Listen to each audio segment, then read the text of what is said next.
A ruta do Arboreto, presentada esta mañá, propón un percorrido de 2 km polo campus da Xunqueira, no que se poderán coñecer as características das 362 árbores presentes nas diferentes parcelas universitarias mediante unha base de datos en Google Maps.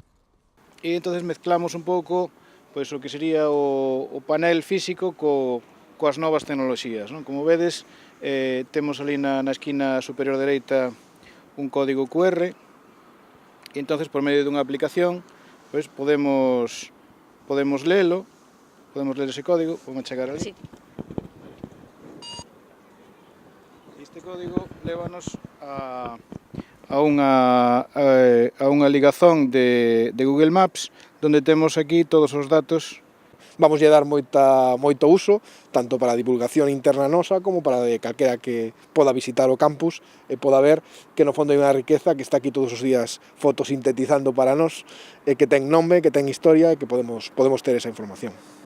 A través de códigos QR situados nos paneis informativos poderase acceder a información como o nome científico, a familia ou a rexión de orixe de cada exemplar.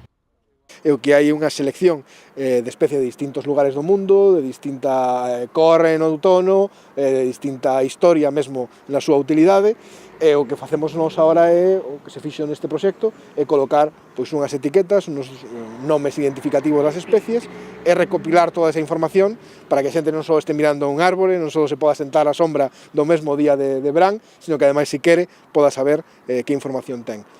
Dende a Universidade destacan a aposta do campus de Pontevedra polo medio ambiente, a sustentabilidade e os espazos verdes.